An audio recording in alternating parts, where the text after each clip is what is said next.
तो आदाब, नमस्कार, गुड इवनिंग, सत श्री अकाल। एक बार फिर आप तमाम लोगों का स्वागत है क्राइम तक की कहानी के इस एपिसोड में। उम्मीद है पूरी फैमिली अच्छी होगी, अपना और अपनों का ख्याल रख रही होगी। आज 14 फरवरी। सबसे पहले आज ही के दिन पुलवामा अटैक हुआ था और इस अटैक में सीआरपीएफ के हमारे बहुत सारे जवान शहीद हुए थे। तो उन तमाम शहीदों को नमन, उनके घर वालों को ऊपर वाला सब्र दे। और ये एक बहुत ही अफसोसनाक इंसिडेंट था और ठीक 14 फरवरी को हुआ था। तो आज पुलवामा की बरसी भी है। इसके अलावा आज 14 फरवरी है, तो हैप्पी वैलेंटाइंस डे पूरी क्राइम तक फैमिली मेम्बर को। वसंत पंचमी की भी बहुत बहुत बधाई।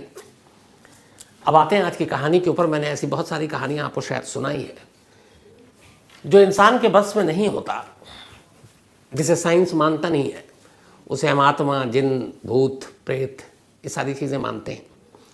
किसी भी देश के कानून की किसी किताब में इन लोगों का मतलब जिक्र नहीं है, अगर क्राइम के नज़रिए से आप देखेंगे तो। लेकिन ऐसे बहुत सारे इंसिडेंट और केसेस हुए जहाँ पर बाकायदा अदालत और पुलिस थानों के रजिस्टर पर और अदालत के रिकॉर्ड पर भूत प्रेत का जिक्र है, बाकायदा कानूनी किताबों में है। कई ऐसे केसेस हैं जिनको सुलझाने का काम इन्हीं आत्माओं या भूत प्रेत ने किया। आज की कहानी भी एक ऐसी कहानी है जिसमें जब ज्यूरी और अदालत बैठी तो जज के सामने अजीब कश्मकश थी। वो ये कि इस केस का फैसला तो वो सुना रहा है, लेकिन इस बात से भी बच रहा है कि उस भूत का जिक्र इस केस में ना किया जाए, क्योंकि उसका कोई सबूत तो है नहीं, ना उसके किसी वजूद के बारे में कोई पुख्ता तौर पर कह सकता है। लेकिन ज्यूरी मेंबर नहीं माने और जज साहब मजबूर थे। लेकिन ये केस आज भी जिंदा है और आज भी लोग इसे याद करते हैं।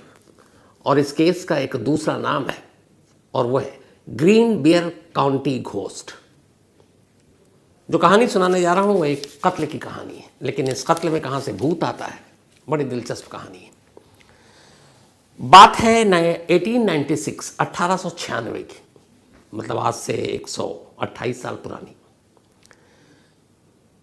अमेरिका में एक जगह है, ये जो ग्रीन मैंने आपको बताया कि बियर, ये अमेरिका के वर्जीनिया में ग्रीन बियर एक काउंटी है। उसी काउंटी में एक लड़की रहा करती थी, उसका नाम था एल्वा जोना। एल्वा जोना की उम्र करीब 22-23 साल थी। एक रोज़ अक्टूबर का महीना 1896 की बात, एल्वा जोना की मुलाकात एक नौजवान से होती है। उस नौजवान का नाम था इरास्मस। तो जोना इरास्मस को देखते ही अपना दिल दे बैठती है। फिर दोनों धीरे धीरे बातचीत करते हैं, प्यार होता है और आखिरकार कुछ वक्त के बाद ही अक्टूबर 1896 में दोनों की पहली मुलाकात हुई थी और 23 जनवरी 1897 में दोनों शादी करने का फैसला करते हैं और 23 जनवरी 1897 को शादी कर लेते हैं। चूँकि इरास्मस भी ठीक ठाक परिवार से था और जोना भी, दोनों के घर वाले इस रिश्ते के लिए मान जाते हैं और राजी खुशी से दोनों की शादी हो जाती है। शादी के बाद सब कुछ ठीक चल रहा था। जनवरी में शादी हुई, उसके बाद धीरे धीरे वक्त बीता। लेकिन फिर 1896 में इन दोनों की जब मुलाकात हुई, शादी हुई, उसके बाद जोना प्रेग्नेंट हुई। करीब 7 महीने का गर्भ उसके पेट में था। एक रोज़ घर के अंदर वो सीढ़ी से उतर रही थी और अचानक उसका पैर फिसला। फौरन इरास्मस भाग कर आया। उसने देखा बुरी तरह से चोट लगी थी। डॉक्टर को बुलाया। डॉक्टर ने उसकी नब्ज टटोली और कहा कि अब ये जिंदा नहीं है, मौत हो चुकी है। इरास्मस दहाड़े मार मार कर रोने लगा। वो बीवी को अपने गले लगा लगा कर रोने लगा। तब तक आस पड़ोस से बात होते हुए परिवार तक पहुंची। तमाम लोग इकट्ठा होने लगे और जिस तरीके से इरास्मस रो रहा था, लोगों को लगा कि हाल में शादी हुई, 7 महीने का पेट में बच्चा था, ये बाप बनने वाला था और देखो ऊपर वाले का जुल्म कि इसके साथ क्या किया। अब तमाम लोग आए शोक जताने के लिए, अफसोस जताने के लिए, लेकिन जो भी आते, इरास्मस अपनी बीवी जोना से हटता ही नहीं। वो लगातार उसको गले लगा लगा कर बस रोता रहता। फिर ये हुआ कि अब भाई इसको दफनाना है, अंतिम संस्कार करना है, लेकिन उसके आंसू थमने का नाम नहीं ले रहे। नेक्स्ट डे 24 जनवरी 1897 की बात है। 24 जनवरी 1897 को जोना को वहीं इलाके के कब्रिस्तान में दफना दिया गया। कब्रिस्तान में दफनाने से पहले तक लगातार इरास्मस हो रहा था, यहाँ तक कि जब ताबूत में बॉडी थी और रखा जा रहा था तब भी वो गले मिल कर रो रहा था, बड़ी मुश्किल से लोगों ने उसे हटाया।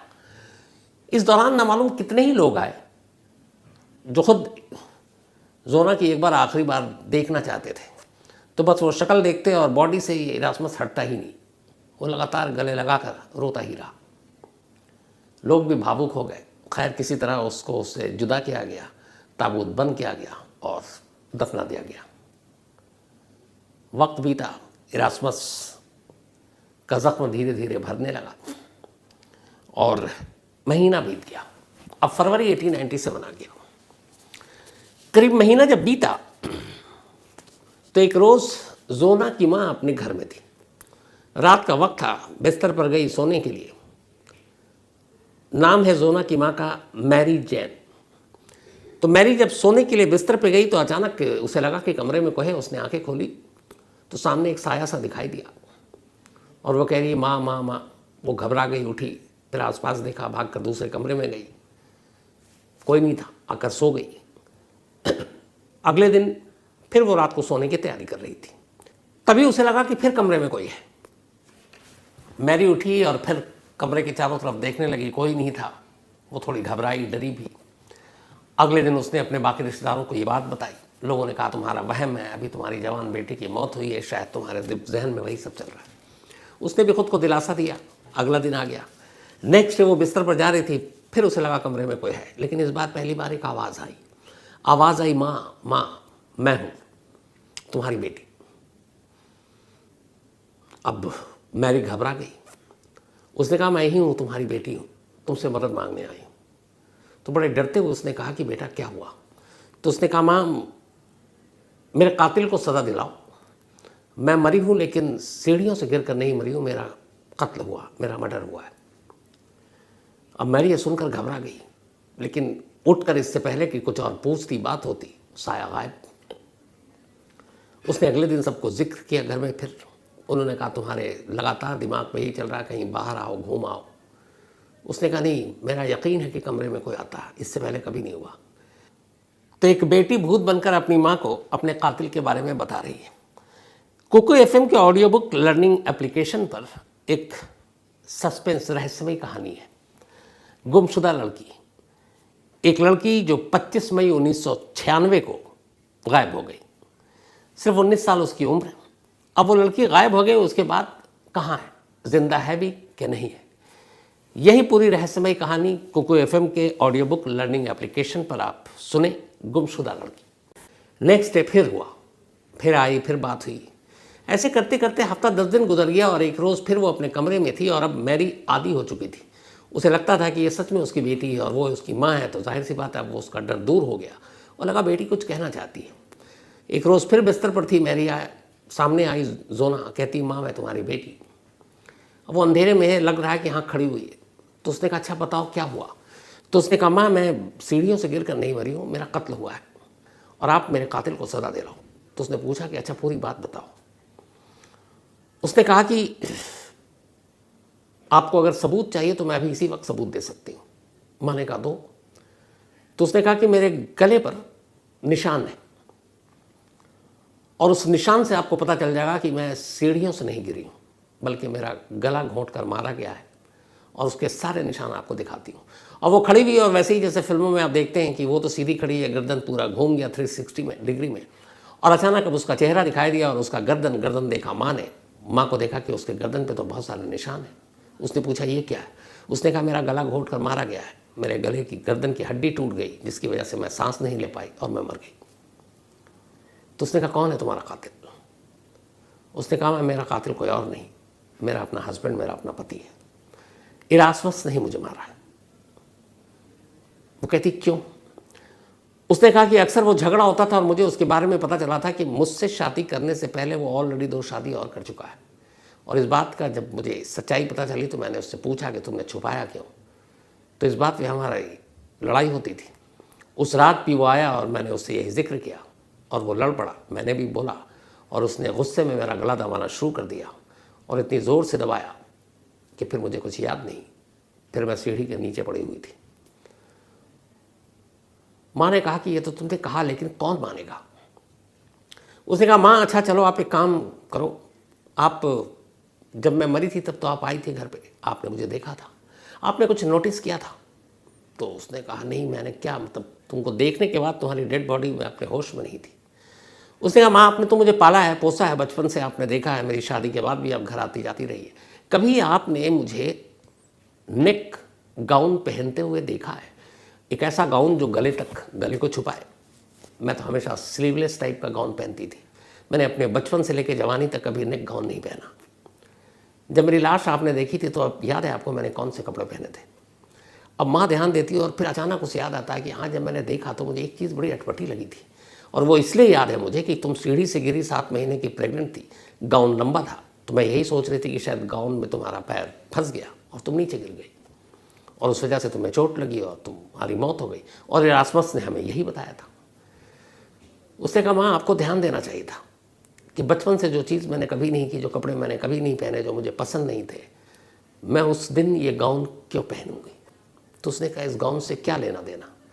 उसने कहा उस नेक तक का गाउन उसने मुझे इसीलिए पहनाया था इरास्मस ने कि मेरे गले पर जो निशान थे चोट के वो कोई देख ना पाए, उसको ढक दिया था उस गाउन से। फिर उसने कहा अच्छा वहाँ दूसरी तीसरी बात पूछती हूँ, वो भी बताओ, शायद आपको कुछ अजीब लगा हो। उसने कहा हाँ, मुझे जब मेरी मौत हुई आप भी आए, तमाम लोग आए, किसी को भी मेरी लाश के करीब इरास्मस में आने दिया? ये बात माँ को याद थी। उन्होंने कहा कि वो लगातार बेतहाशा तुम्हारी लाश से लिपट कर रो रहा था पूरे दिन, और कोई भी करीब जाता तो वो दूर कर देता। उसने कहा आपने सोचा ऐसा क्यों? एक शख्स जो लगातार रो रहा है कितनी दूर रोएगा, बाकी लोग भी हैं। वो रो नहीं रहा था, वो मेरी लाश से लिपट कर ये नहीं था कि उसको मुझसे बहुत मोहब्बत है, बल्कि वो सिर्फ अपने गुनाह को छुपाने के लिए ऐसा कर रहा था।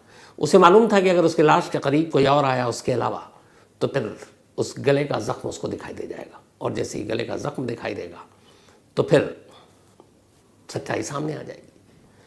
अब माँ ने यह भी कहा कि हाँ ये तो लगातार हुआ, किसी को भी लाश के करीब तुम्हारे आने नहीं दिया। तो उसने कहा लेकिन बेटा डॉक्टर ने तुम्हारे डेथ सर्टिफिकेट पे साइन किया और उसने कहा है कि तुम्हारी एक्सीडेंटल गिरने से डेथ हुई है। उसने कहा मॉम आप जाकर उस डॉक्टर से बात करो, किसी वकील के थ्रू बात करो। उस डॉक्टर का नाम था नैप, डॉक्टर नैप। उसने कहा आप सिर्फ डॉक्टर से इतना पूछना कि क्या उसने मेरी सही एग्जामिन किया था, मुझे सही तरीके से जांच की थी कि मेरी डेथ कैसे हुई, आप ये पता कर लो, और जो भी चीज़ बताई उसको सोचना, पर मेरे कातिल को सदा ज़रूर दिलाना, वरना मैं चैन से नहीं रह पाऊंगी। अब ये डिटेल में जब बात हुई तो फिर मैरी घबरा गई, उसे एक एक चीज़ अब याद आने लगा। इसके बाद वो नेक्स्ट ही एक वकील के पास पहुंची। एक लोकल वकील था जो वहीं पे रहता था, पब्लिक प्रोसिक्यूटर था। उसने जाकर उस वकील को ये सारी बात बताई। वकील हंसा, बोला मैरी तुम ये क्या बोल रही हो? एक भूत आता है और तुम्हें बताता है कि मेरे गले पे ज़ख्म है, ऐसे मारा, मैंने नेक गाउन कभी नहीं पहनी, मेरी लाश से किसी और को लिपटने नहीं दिया ताकि उसकी सच्चाई सामने आ जाए। अदालत छोड़ो, मुझ पे मैं भी यकीन नहीं करूँगा क्योंकि इन चीज़ों को मैं मानता ही नहीं। करीब 6-8 घंटे तक मैरी उस प्रोसिक्यूटर के पास बैठी रही और उसे कंफर्म करती रही। उसने कहा कि आप देखो मुझे क्या लगता है कि मैं पागल हूँ, आप देखो मुझे, आपको क्या लगता है कि मेरी बेटी की मौत के सदमे में मैं ऊल जुलूल बातें कर रही हूँ? आप किसी से पूछो, मैं 1 महीने तक नॉर्मल थी, ये जब से आना शुरू हुई है और जब उसने कल रात मुझे डिटेल बताई है मुझे डाउट है। वकील कन्विंस नहीं हो रहा है। उसने कहा ठीक है आप मत हो, मेरी बेटी ने भी यही आकर कहा था। आप एक काम तो कर सकते हो, आप डॉक्टर नैब से ये तो पूछ सकते हो कि उसकी मौत की वजह क्या थी, क्या उसने सही तरीके से उसको एग्जामिन किया था। दिल रखने के लिए वकील ने कहा कि ठीक है चलो हम दोनों चलते हैं डॉक्टर नैब के पास। अब दोनों डॉक्टर नैब के पास गए। डॉक्टर नैब वही है जब 23 जनवरी 1897 को जब डेथ हुई थी जोना की, तब वही उन्हीं को बुलाया गया था और उन्होंने उसके डेथ सर्टिफिकेट पर साइन किया था। अब दोनों पहुँचे, वकील ने जाकर बताया डॉक्टर नैब को कि डॉक्टर नैब आपसे कुछ सवाल है। अभी कहानी नहीं बताई कि बेटी आ रही है भूत बनकर माँ से, ये सारी चीज़ें सिंपल से जाकर कि डॉक्टर नैब हमें वो रिकॉर्ड्स देखने हैं जिसमें आपने जोना जो 1 महीने पहले डेथ हुई थी, एक्सीडेंटल डेथ, 7 महीने की प्रेग्नेंट थी, उसके डेथ पे सर्टिफिकेट पे साइन करने से पहले आपने क्या चीज़ पाया था कि जिसको आपने एक एक्सीडेंटल डेथ बताया और ये कहा था कि एक नेचुरल डेथ थी। डॉक्टर साहब ने फाइल निकाली, देखी, फिर वो चौंके, फिर सामने देख कर कहते हैं, मैं सच बताऊं, जब मैं पहुंचा तो देखा वो गिरी हुई थी, उसके हस्बैंड इरास्मस से मैंने पूछा क्या हुआ, उसने कहा सीढ़ियों से नीचे गिर गई, 7 महीने की प्रेग्नेंट थी, मुझे लगा कि इसको कहीं चोट आई और डेथ हो गई। तो मैंने ईमानदारी से सिर्फ नब्स देखी उसकी और कुछ नहीं देखी। और जब नब्स देख के मैंने जैसे ही कहा कि शी इज़ नो मोर, अब वो जिंदा नहीं है, इरास्मस पागल की तरह उसके गले मिलकर रोने लगा। और वो इस तरह से लिपटा हुआ था उससे कि मैंने उसकी फिर पूरी बॉडी को एग्जामिन ही नहीं किया, ना उसकी बॉडी देखी कि उसके कहीं चोट के निशान हैं कि नहीं है, क्योंकि मेरी बात सुनते ही वो बेतहाशा रोने लगा था और मैं बहुत इमोशनल हो गया। और फिर उसने जो बताया कि नीचे सीढ़ी से गिरी थी, मुझे लगा नेचुरल डेथ है, तो मैंने कायदे से जो मुझे करना चाहिए था वो मैंने नहीं किया, एक डॉक्टर का फ़र्ज़ नहीं निभाया। डॉक्टर नैप ने पूछा लेकिन अब आप क्यों पूछ रहे हो, जब 1-1.25 महीना बीत गया उसकी डेथ को। तब प्रोसिक्यूटर ने डॉक्टर नैप से कहा कि शायद आप यकीन ना करो, लेकिन एक कहानी है, वो ये है कि ये उसकी मदर है मैरी, और पिछले 1 हफ्ते से इनकी बेटी इनके सपने में आ रही है और कह रही है कि मेरे कातिल को सज़ा दिलाओ। मैं सीढ़ियों से गिर कर नहीं मरी, बल्कि मुझे गला घोंट कर मारा गया और मेरे गर्दन की हड्डी टूटी हुई है। तो बार बार कह रही है मेरे गर्दन की हड्डी टूटी हुई है, जिसकी वजह से मैं सांस नहीं ले पाई, और ये कत्ल किसी और ने नहीं किया, मेरे पति ने किया, यानी इरास्मस ने। अब जब डॉक्टर नैप ने यह सुना तो वो भी चौंक गए। उनका ये कैसे मुमकिन है कि कोई आकर कह सकता है। उन्होंने कहा, लेकिन प्रोसिक्यूटर से ही उल्टा पूछा कि आप, एक माँ के सपने में बेटी आती है भूत बनकर और वो बताती है, और आप मुझसे आए। मैंने तो अपनी बात ईमानदारी से कही कि हाँ मैंने चेकअप नहीं किया था ढंग से, मैंने डिक्लेयर कर दिया था, क्योंकि मुझे कोई फाउल प्ले नज़र नहीं आया और वो बेतहाशा रो रहा था, बॉडी देखने का टाइम नहीं मिला ये उसने देखने नहीं दिया। अब ये सोच रहा हूँ उस पहलू से, लेकिन अब इसका होगा क्या, इस केस में अब क्या कर सकते हैं आप, लाश को दफनाया जा चुका है। तो प्रोसिक्यूटर ने कहा कि अगर लाश को दोबारा निकाल कर उसका पोस्टमार्टम किया जाए तो। डॉक्टर नैप घबराए, उन्होंने कहा कि ये तो बिना अदालत के मुमकिन ही नहीं, आपको परमिशन चाहिए अदालत की। उन्होंने कहा अदालत से परमिशन लेते हैं। तो डॉक्टर नैप ने पूछा कि अदालत से किस बेस पे आप परमिशन लोगे, यही कि एक भूत सपने में आकर कह रहा है कि उसकी गर्दन की हड्डी टूटी है और उसको तोड़ा उसके पति ने और इसलिए उसका कत्ल हुआ, या इसके अलावा कोई प्रूफ है आपके पास, कोई तस्वीर लाश की, किसी और ने देखा, कुछ मोटिव इसके पीछे की कहानी, कि झगड़ा होता था, मारता पीटता था, कोई विटनेस। उनका कोई विटनेस नहीं, बस इनकी माँ ये मैरी खड़ी हुई और यही सारी कहानी लेकर आई। बोले बहुत मुश्किल है, फिर भी कोर्ट में अप्लाई करके देखो। अब वकील ने कोर्ट में अप्लाई कर दिया कि एक ऐसा केस है और जिसकी मौत हुई है, वो खुद सपने में आती है और अपने माँ को बताती है। पहले तो अदालत ने कहा यह क्या बेवकूफ़ी है, ऐसे थोड़ी होता है, माँ का वहम हो सकता है, उसकी बेटी है, कुछ चीज़ें। यहाँ पे प्रोसिक्यूटर या वकील जो है थोड़ा सा होशियार था, उसने साथ में एक पैरा और जोड़ दिया। उसने कहा यह सस्पिशियस डेथ इसलिए भी है कि डॉक्टर नैप ने खुद ये बयान दिया है कि उन्होंने बॉडी को पूरा एग्जामिन नहीं किया था, काउज ऑफ डेथ वो पुख्ता तौर पर नहीं जानते थे, इसलिए कि जैसे ही उन्होंने उसको डेड डिक्लेयर किया, उसका पति उसके गले लगकर रोने लगा और फिर लाश का पीछा ही नहीं छोड़ा। तो ये हो सकता है उसका एक बहाना तरीका, ताकि लाश के जो इंजरी मार्क है उसको छुपा सके। कोर्ट ने डॉक्टर नैप को बुलाया, बोला कि ये जो लिखा है ये आप सच है। डॉक्टर नैप ने बहुत ईमानदारी से जवाब दिया, जी यही सच है, मैं गया था लेकिन मैंने पूरी तरह एग्जामिन नहीं किया और मुझे जो उसके हस्बैंड ने कहा था उस हिसाब से मुझे लगा ये एक्सीडेंटल डेथ है, तो मैंने डेथ सर्टिफिकेट बना दिया था। तो अदालत ने कहा कि यहाँ अब डाउट हो चुका है, डाउट ये है कि ये एक्सीडेंट है या डेथ है, लेकिन हम ये अदालत भूत के बयान पे कैसे भरोसा करें। अब यहीं पे आ गया कि भूत और फैक्ट्स, बाकायदा ये सब रिकॉर्डेड है कोर्ट में, वर्जीनिया केस।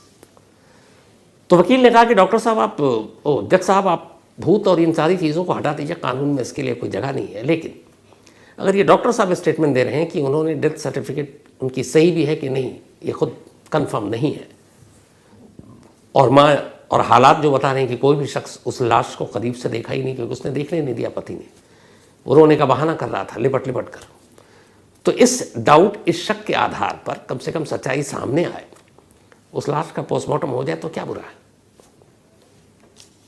अदालत ने कहा कि ठीक है इसका फैसला करेंगे, लेकिन जूरी करेगी। तब जूरी सिस्टम होता था, एक जज बाकी उसी शहर के मुअज़्ज़िज़ लोग, ख़ास लोग, अलग अलग तबके के।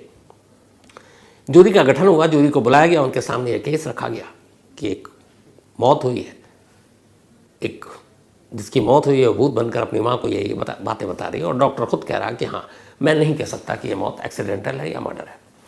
तो मांग ये है कि इस लाश को कब्र से दोबारा निकाली जाए और पोस्टमार्टम। तो ज्यूरी मेंबर अपना फैसला दें। ज्यूरी मेंबर ने एक तरफा फैसला दिया। उन्होंने कहा कि यहाँ पे डाउट है तो बिल्कुल लाश को बाहर निकालनी चाहिए कब्र खोदकर।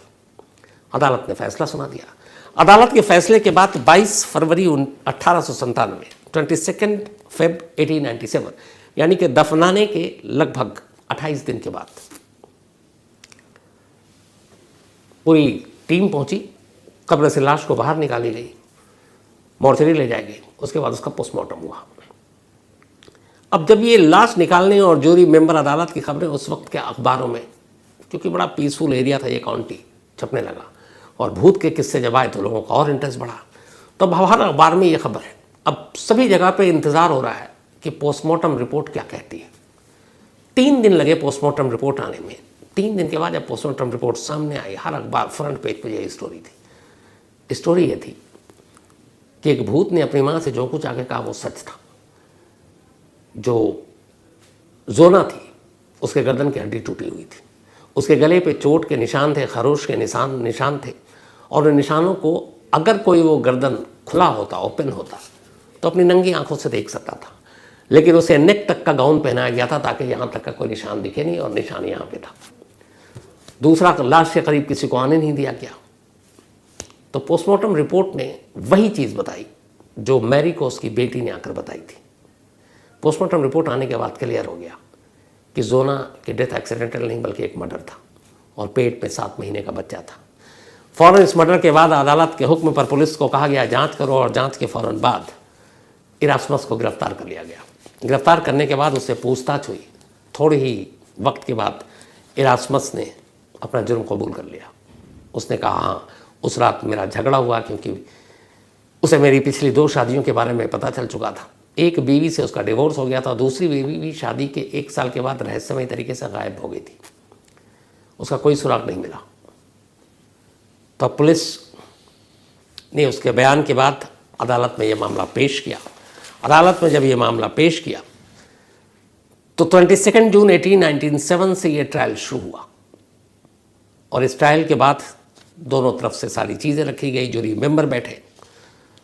अब जब ट्रायल जा रहा था तो पूरे ट्रायल में बार बार जो ज्यूरी मेंबर थे वो फोकस कर रहे थे जोना के भूत पर, कि ये जोना ही थी जिसने इस केस को खोला। वो अपनी माँ के पास आती और कहती कि मेरा कत्ल हुआ है, मेरी मौत नेचुरल नहीं है, और मेरा कातिल कोई और नहीं, मेरा पति है, मेरी गर्दन की हड्डी टूटी है, और हर बात साइंस ने प्रूव किया पोस्टमार्टम रिपोर्ट के जरिए। तो ज्यूरी मेंबर ने बार बार कहा कि इस कत्ल का जो चश्मदीद है वो एक भूत है। जज साहब बड़े उहापों में थे कि कानून की पूरी किताब में कहीं लिखा नहीं है कि इन चीज़ों के आधार पर कोई फैसला सुनाया जा सकता है। जो चीज़ दिखाई न दे, जो चीज़ सुनाई ही न दे, उसका बयान या उसकी गवाही पर आप कोई मुकदमे का फैसला नहीं सुना सकते। लेकिन जज एक तरफ, ज्यूरी मेंबर सारे एक तरफ। आखिरकार बीच का रास्ता निकाला गया। जज साहब ने ज्यूरी मेंबर की सारी बातें मानी और कहा कि लेकिन कानून की मर्यादा को सामने रखते हुए मैं अपने फैसले में घोस्ट शब्द का इस्तेमाल नहीं करूँगा। लेकिन हाँ, ये फैक्ट है कि ये केस जोना की आत्मा, भूत, आप जो भी कहे, उसने आकर सुलझाया, और फिर 1 महीने बाद कब्र से बाहर लाश निकली तो सिर्फ उसकी वजह से, और उसकी गवाही उसकी माँ ने दी। इस पूरे मामले में जब उसकी माँ को कोर्ट में पेश किया गया गवाह के तौर पर, तब भी कोर्ट में बहुत ड्रामा हुआ।